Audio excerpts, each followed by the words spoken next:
This story is titled, My Fiancée Tried to Humiliate Me at Our Wedding. So I pulled a bigger one by canceling everything. Now she's begging for another chance. Hey, everyone! Before we jump into today's video, I need your help. We've noticed the channel is losing some traction, and subscribing is one of the best ways you can support us. It's quick, free, and it helps us keep bringing you awesome content. Your support means the world. Let's keep this channel growing together. Thanks so much. Now let's start the video. Okay, Reddit, this is going to be a long one.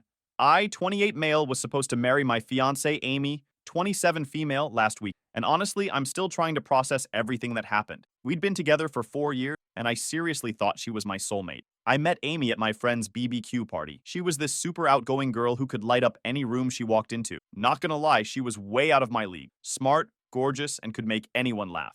Our first date was actually hilarious. I took her to this fancy restaurant trying to impress her, but they messed up our reservation. Instead of getting mad, she suggested we go get hot dogs from the street vendor and eat them in the park.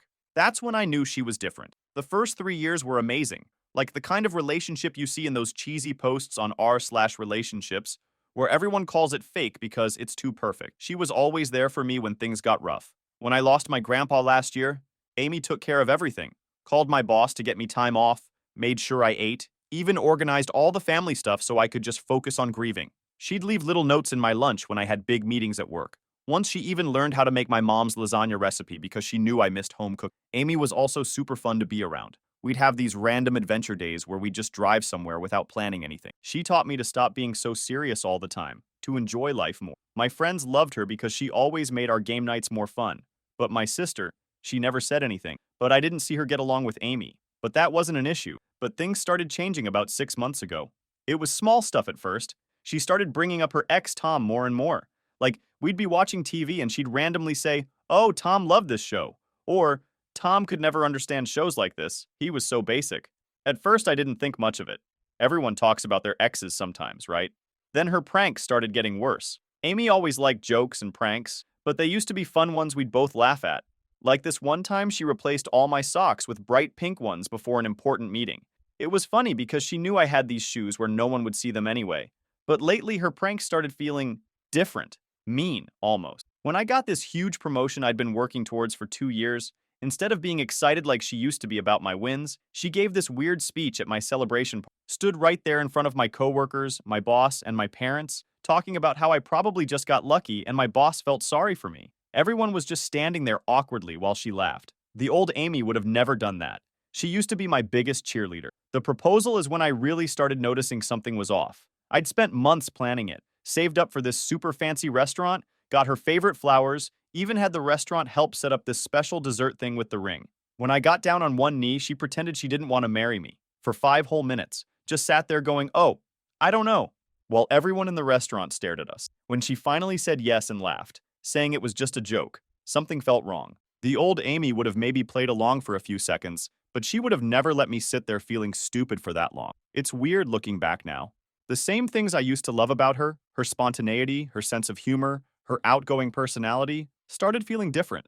Like she wasn't doing things to make us both happy anymore, but just to get attention or laughs from other people. Every time I tried talking to her about how her pranks were making me feel lately, she'd just say, "OMG, babe, learn to take a joke." Or, "Why are you so sensitive?" The old Amy would have listened. We used to be able to talk about anything. My best friend started noticing the change too.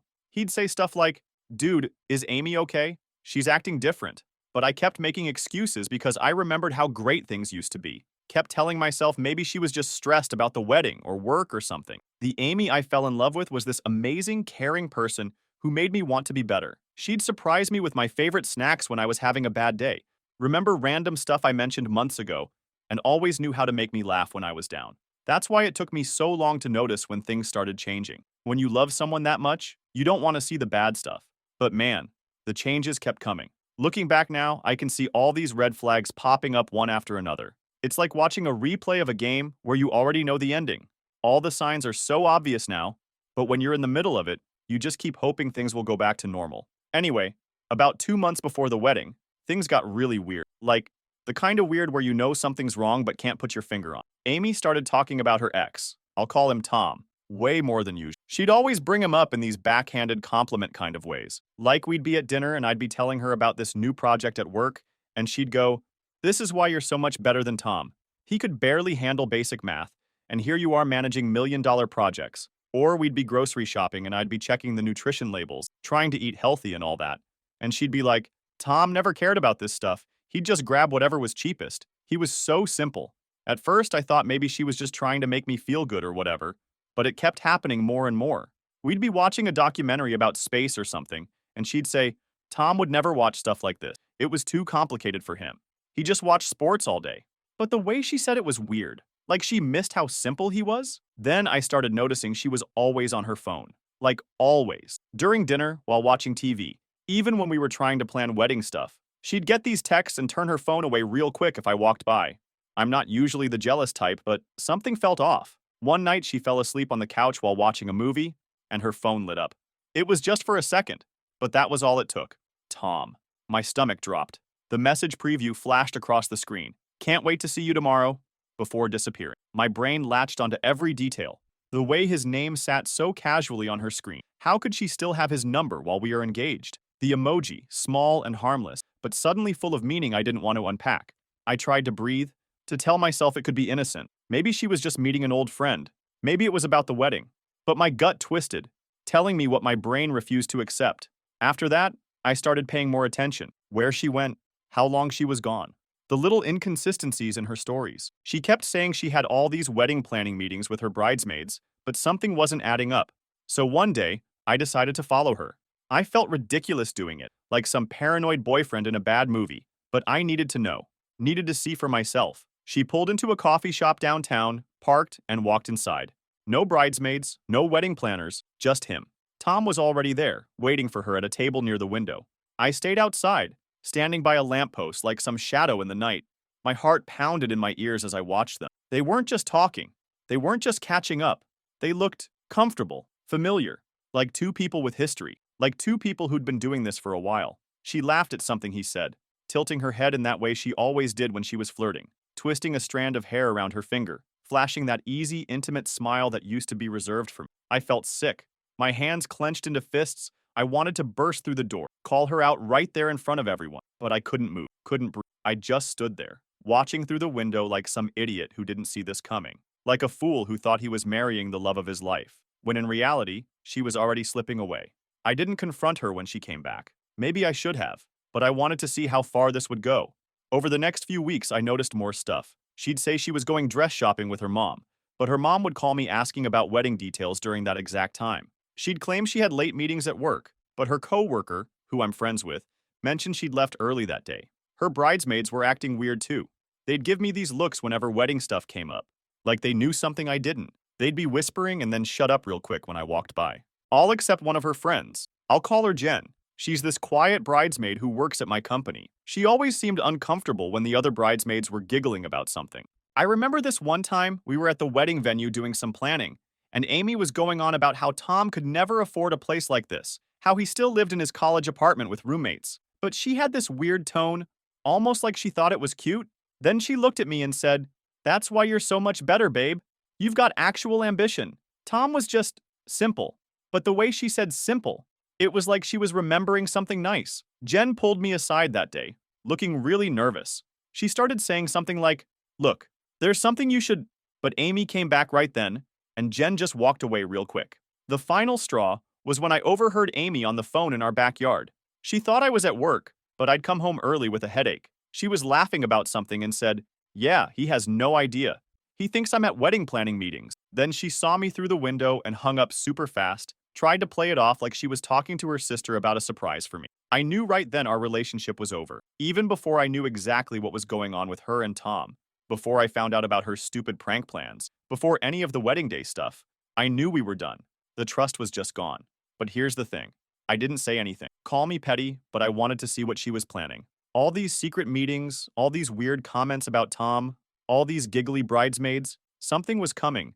And with the way Amy loved her pranks, I had a feeling it was going to be something big. I just didn't expect it to be what it was. Looking back, maybe I should have just confronted her. Maybe I should have called off the wedding right then. But honestly, I'm glad I didn't. So there I was, about 3 weeks before the wedding, sitting in my car outside that coffee shop where Amy was meeting Tom again, and I just knew I needed to do something. I'm not usually the type to plan ahead, Honestly, Amy was always the planner in our relationship, but something in my gut was screaming that I needed backup.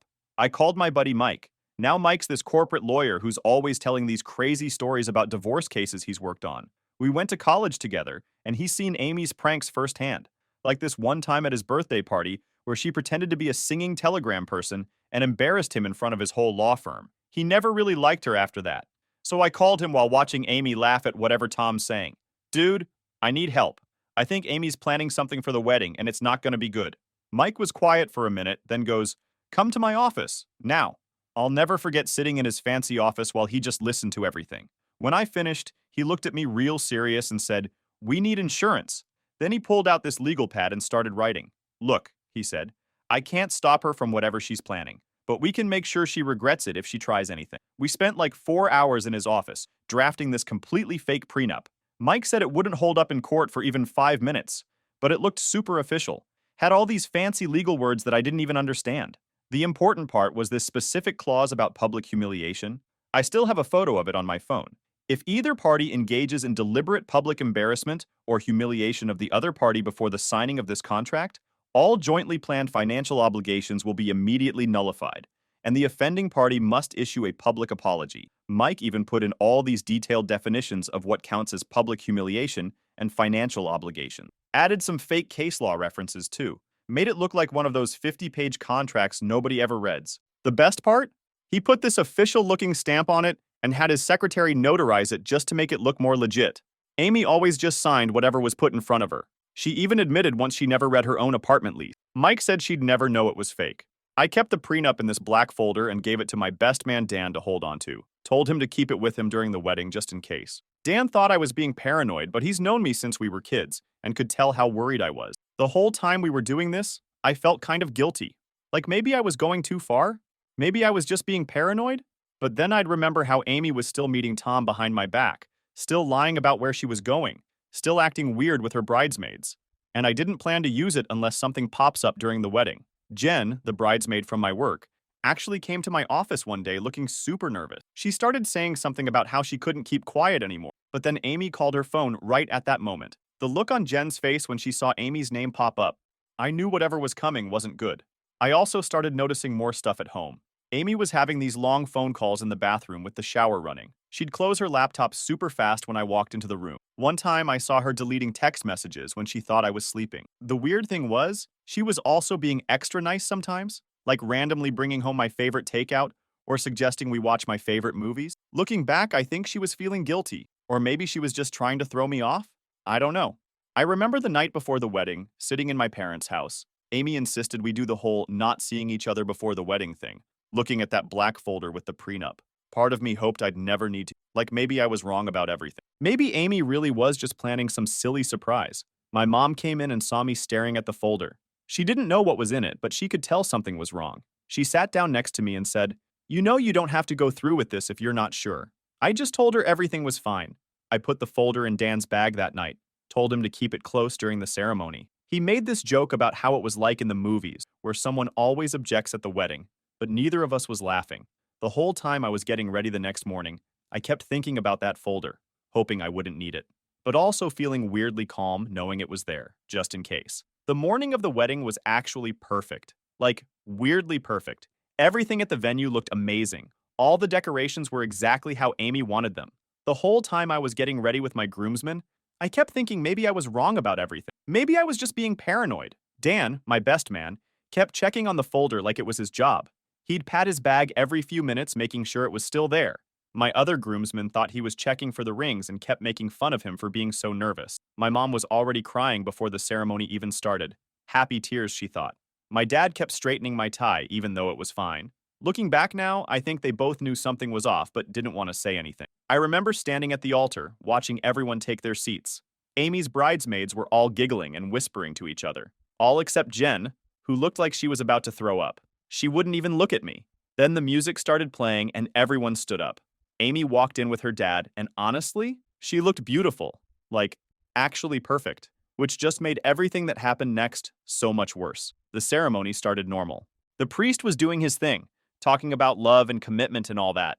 I was actually starting to feel stupid about having that prenup in Dan's bag. Then we got to the vows. Right before we were supposed to say our vows, Amy did this thing where she grabbed the mic from the priest. He looked super confused, but she just gave him this big smile like, don't worry about it.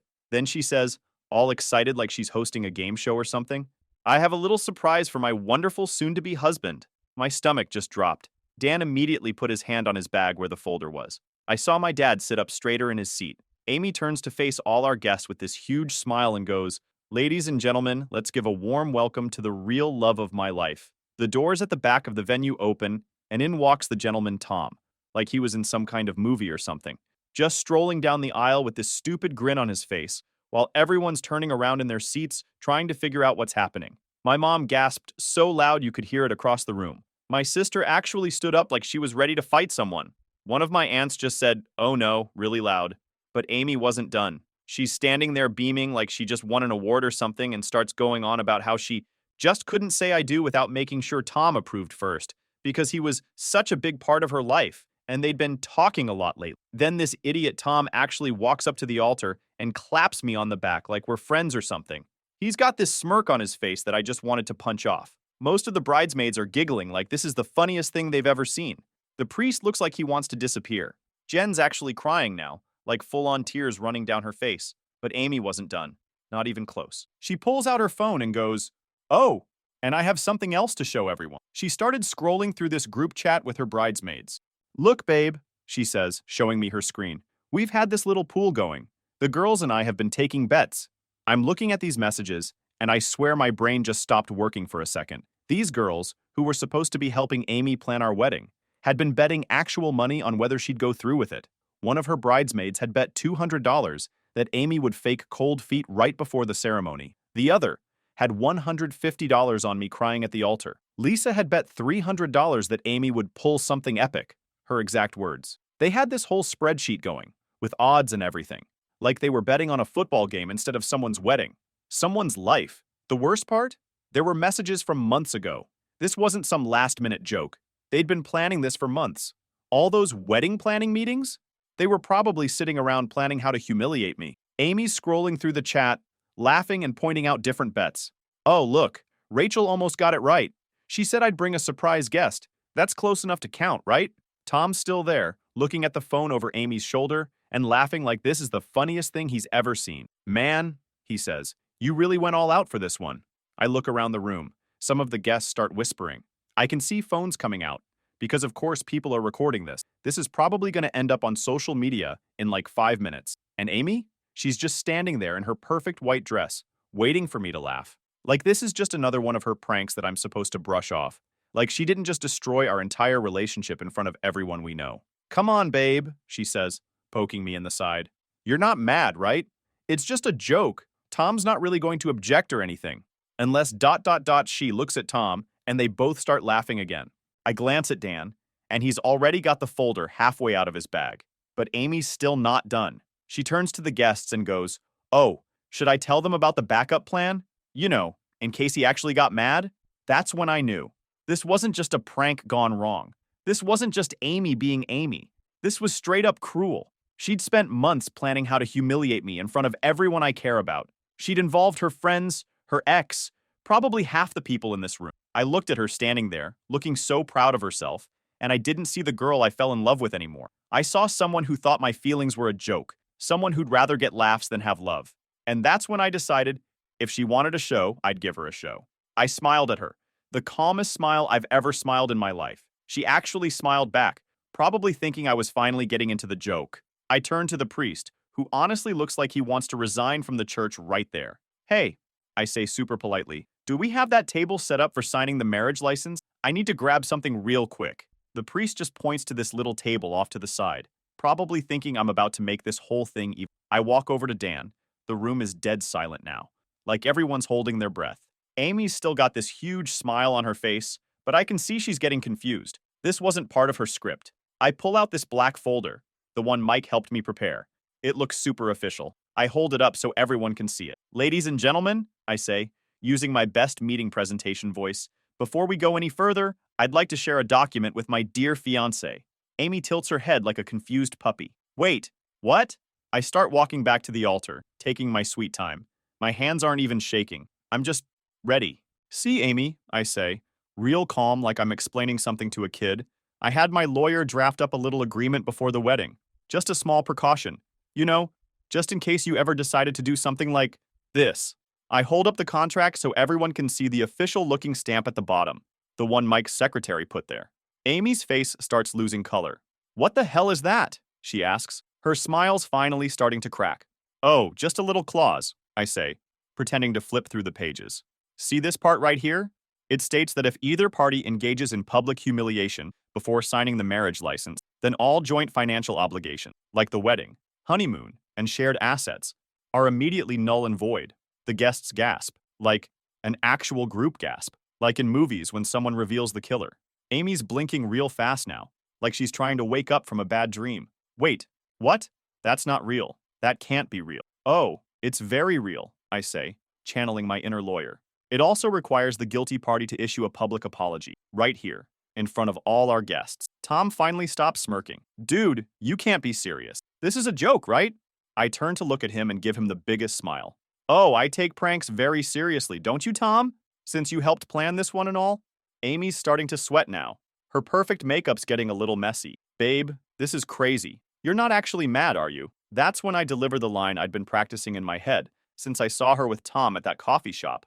"Why would I be mad, Amy? This is hilarious. It's all part of the fun, right?" I snap the folder shut real loud. "I'm canceling this entire wedding." Dead silence. Like you could hear a pin drop from across the room. Amy's perfect smile just shatters. "Wait, what?" "Oh, don't look so shocked," I say, tucking the folder under my arm. "You had your joke. Now it's my turn." Wedding's off. The room explodes. Like, actually explodes with whispers and gasps. The priest backs away from us like we're both crazy. The bridesmaids finally stop giggling. Amy's face goes from pale white to bright red in like 2 seconds. "You're joking," she says, but her voice is shaking now. "Am I?" I look at Dan. "Hey man, would you do the honors?" Dan, absolute legend that he is, pulls out his phone, hits play, and Hit the Road Jack starts blasting through the venue's speakers. Some guests actually start laughing. Others just sit there in shock. A few get up and start leaving. Smart move, honestly. Amy looks like she's about to pass out. "You're not serious," she keeps saying. "You're not walking away." I just grin. I literally am. I turn to my parents. Mom's actually smiling now through her tears, and Dad looks proud for the first time all day. "I think we're done here." My dad immediately stands up and starts telling guests the wedding is over. Always the practical one, my dad. Then I turn back to Tom, who's trying to slowly back away from the altar. "Hey, Tom," I call out. "You like stealing people's fiancés, right? Well, congrats. She's all yours." That finally wipes the smirk off his face. Amy spins around to look at him. "Tom, tell him this is stupid." But Tom's already heading for the door. "I think I'm gonna head out, actually."